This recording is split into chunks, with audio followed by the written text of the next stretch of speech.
Watch this.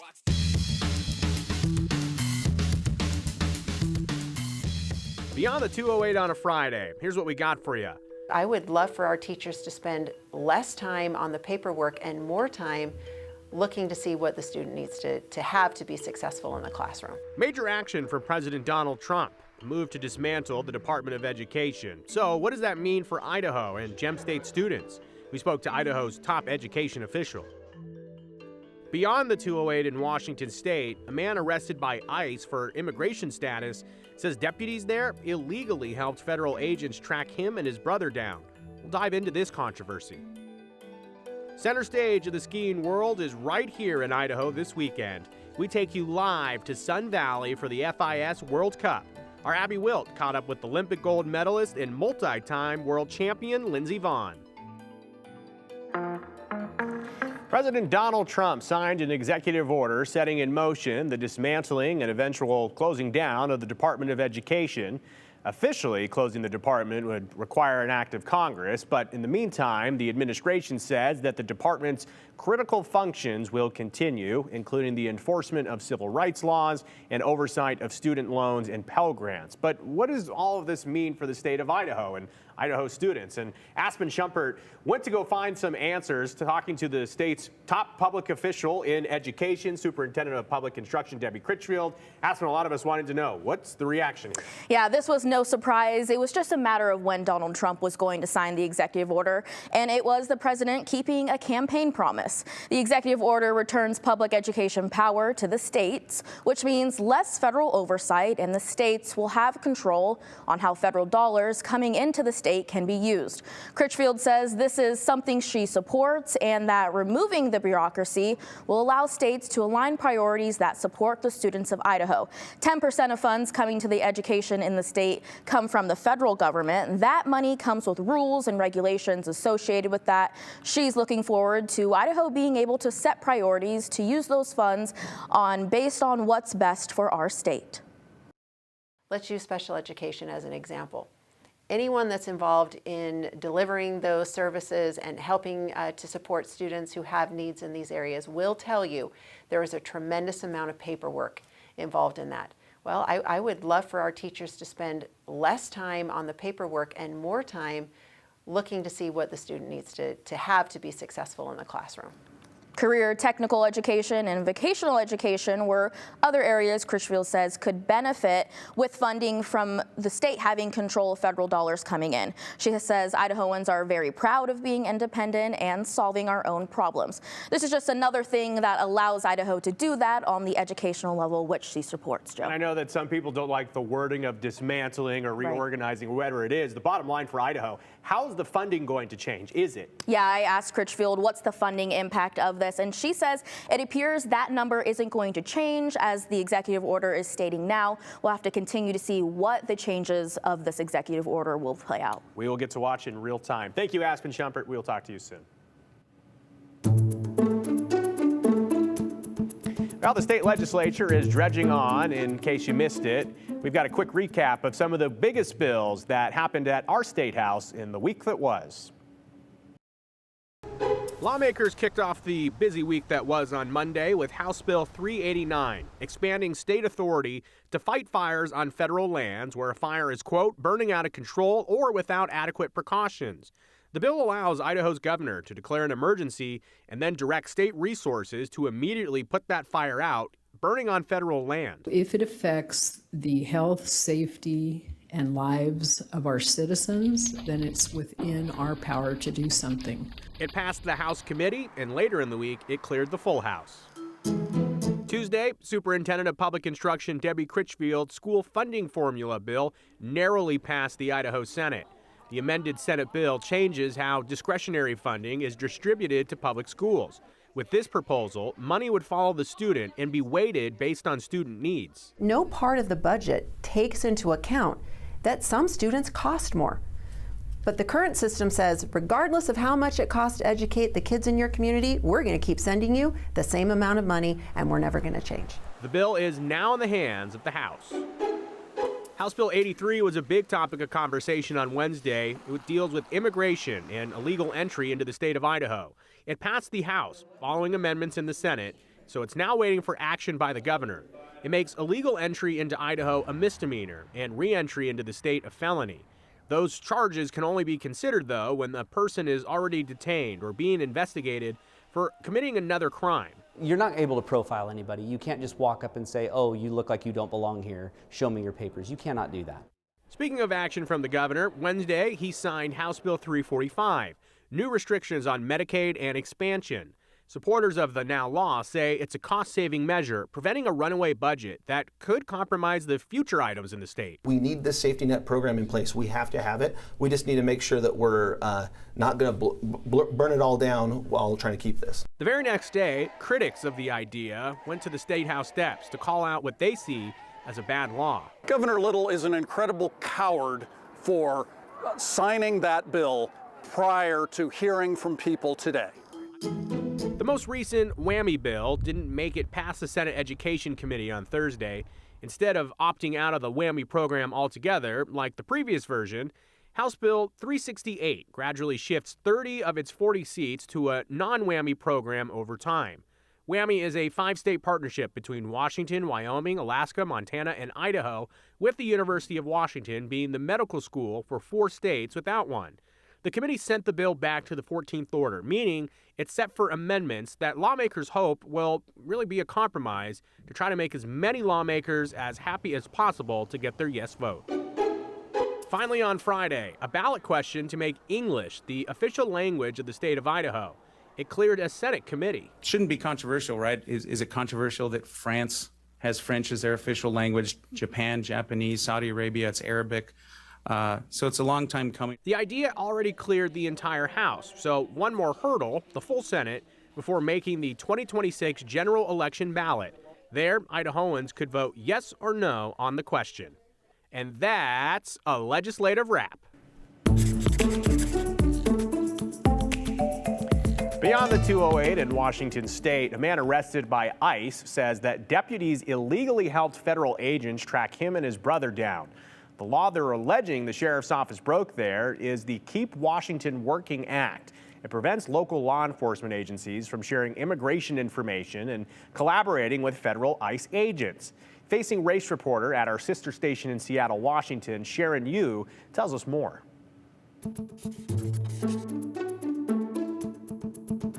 On March 10th, it was near this intersection in Spokane Valley where ICE agents stopped Jason and Cesar Ruiz Rodriguez, 2 undocumented workers from Nicaragua.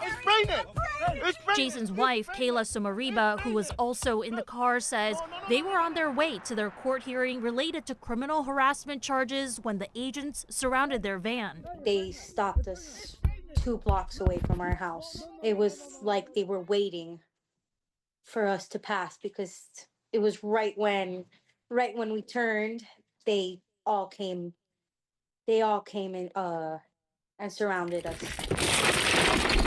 In the video, you see agents breaking the windows as they try to pull the men out of the car. Last week, law enforcement analysts said what the agents did wasn't against the law because they had probable cause to arrest the men. Oh my God! Somariba says she thinks the agents used excessive force. You know, they're tasering him and, you know, just doing stuff that it's like, why are you guys being so, you know, so brutal? She also got suspicious that local cops must have been involved. The ICE agents knew where they would be, when they would show up, and exactly who was in the car. They specifically, oh, Jason and Cesar need to get out of the car. So they knew who was going to be in the car at what time. This caught the attention of Kyle Madsen, Jason's attorney in his criminal harassment case. He says, quote, the fact that ICE was waiting for Mr. Ruiz Rodriguez while he was on his way to court clearly showed that someone shared this information. In the discovery I received, there were reports from certain sheriff's officers, investigative analysts, detailing conversations they had had with various federal agencies. It was pretty clear they were collecting immigration information which under Keep Washington Working is a violation of the law. Madsen's motion included this report from a Spokane County Sheriff's digital analyst last year. They discussed the immigration status of Ruiz Rodriguez, their country of origin, and how they entered the U.S. through Florida. Madsen alleges his client was denied due process for his criminal harassment charges because now he is detained in Tacoma with a possibility of deportation. Is that a right that everybody has regardless of immigration status? Yes, absolutely. He should have been able to enjoy the same trial rights that all residents of Washington are able to enjoy. The Spokane Sheriff's Office said, quote, in response to this, "We are aware of the defense attorney's claim. However, we did not violate Washington law, but he is welcome to his opinion as a part of his client's defense." We'll be right back.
Back to Washington State for our Beyond the 208 on a Friday. An Orting man known as a Gentle Giant was shot to death in front of his own home with his own gun.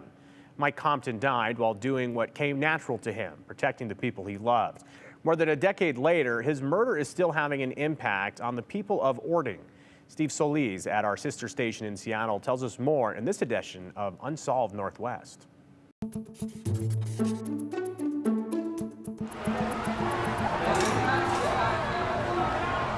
Mike's association with this community was huge. Just about anybody could enjoy being with him, feel safe next to him. I think I got a phone call from somebody that said Mike had been shot. 11 years was a long time ago, and they couldn't solve it. It's still the talk of the town after 11 years, but not everybody wants to talk about it. Mike's widow, Nikki, she's trying to put it behind her. But his sisters want people to remember who he truly was.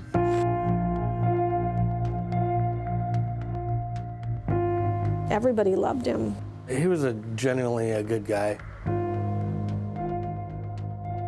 Hi, I'm Lynn Doherty, and I'm Michael's sister. He was a community guy. He loved to help his wife run the Red Hat days and, wore that goofy hat that looks so dumb on him, but that was just Mike. He was a gentle giant. He would protect me as a young girl. Not that I always needed protecting, but I knew that if there was anything that happened, Mike would be there for me. He was just a great brother. He was, he was a great son, and I'm sure Nikki would say he was a great husband. They were soulmates. The tragic part is that was taken away from her.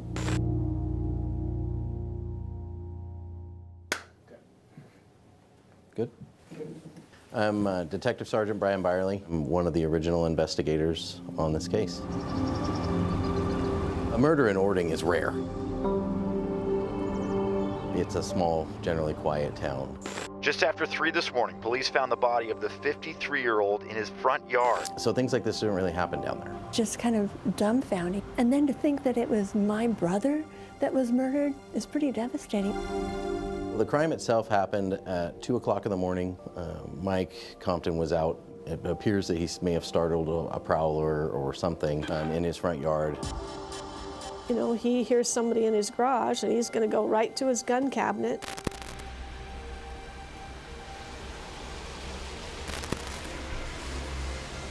His wife, Nikki, called the police, called 911 and said, you know, there's something wrong with my husband out in the front yard. Ording PD shows up, finds Mike in his night coat in the front yard, and he's dead from a gunshot wound.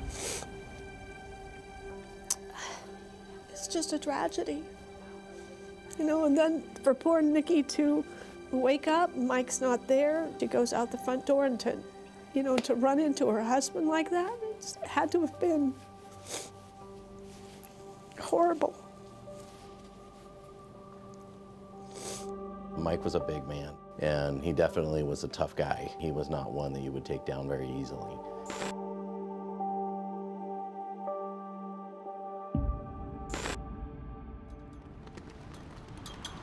I've been spending a lot of time in Orting, drive through town, and you know, I wonder why there isn't a sign up that says, "We haven't found these people yet."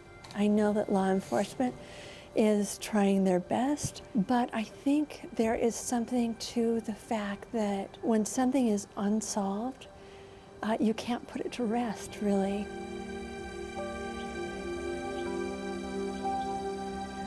To be honest, it's really frustrating. Thinking back over a lot of cases over the last 30 years, this doesn't seem like the kind of case that should be 11 years old.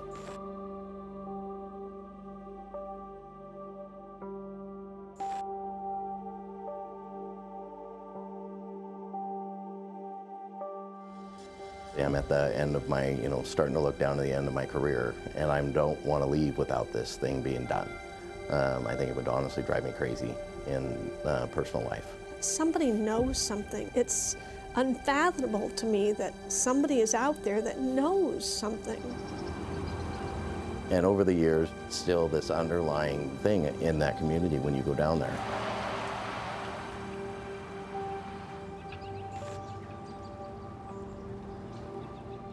You know, it's settled, but it's not settled. And people still talk about it. Detective Byerly is right. For some, talking about the case helps keep it at the forefront. But for others, talking about it helps process the pain that still lies deep, deep inside. When somebody touches your life and they're a part of your life for decades, right? It becomes part of your life. And then when you lose that, it's hard. It's difficult to accept that there's someone that has been taken from you. You know, his family.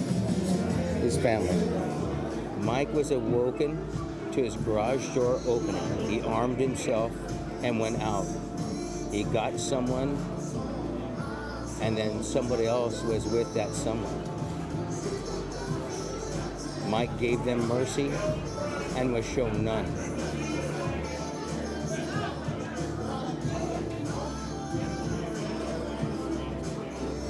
It's hard. It's hard to take.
The Alpine World Cup Skiing Championship is underway in Sun Valley, and the opening ceremonies are about to start.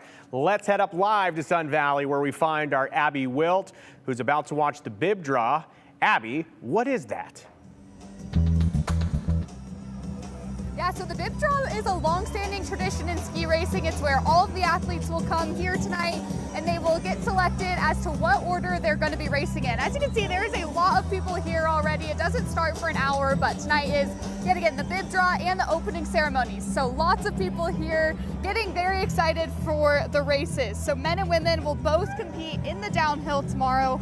Then later on in the week will be the slalom, Super G, and giant slalom.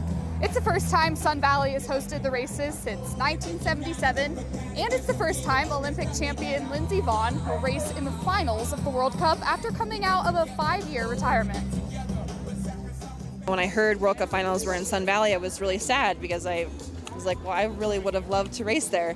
And lo and behold, I'm here racing. So I think to be able to be racing at home, especially racing speed, is really special. She says she has the drive, motivation, and is feeling better physically to be able to go fast. Wants to show her home country that she's back racing on home ground. She says ski racing to her is like riding a bike, and she feels confident ahead of tomorrow's races. Skiers practice today at speeds of about 80 miles an hour. They're hoping to bring that momentum into tomorrow.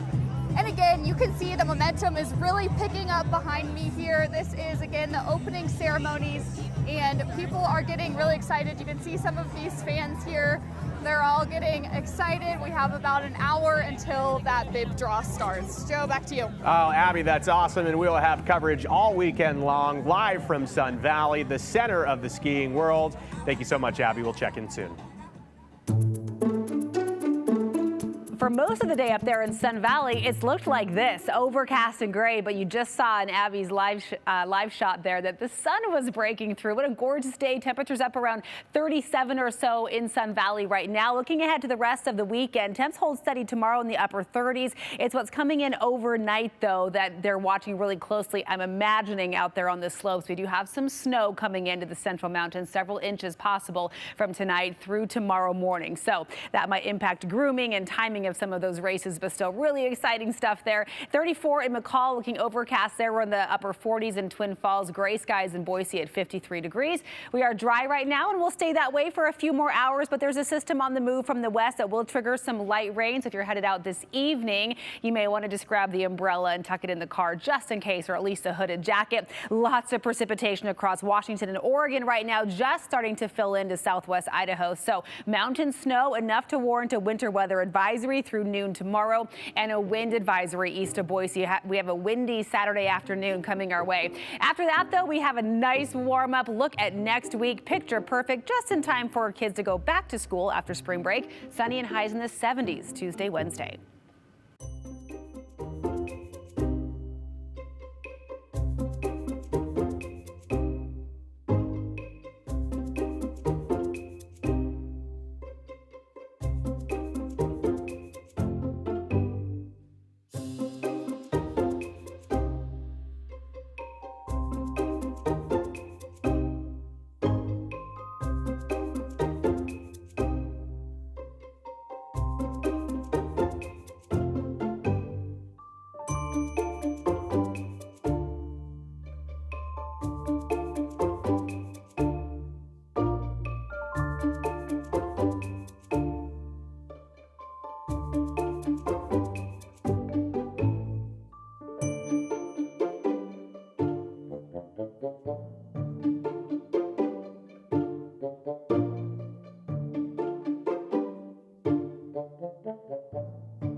All right, end of the week. Let's get to final comments. This one from Carolyn in Boise. As a teacher for almost 30 years, where do I get my teacher recertification license when it expires this September, now that the Department of Education is shutting down? I imagine you would do that through the state of Idaho, but that's a good question. We'll have to find out as this whole thing plays out.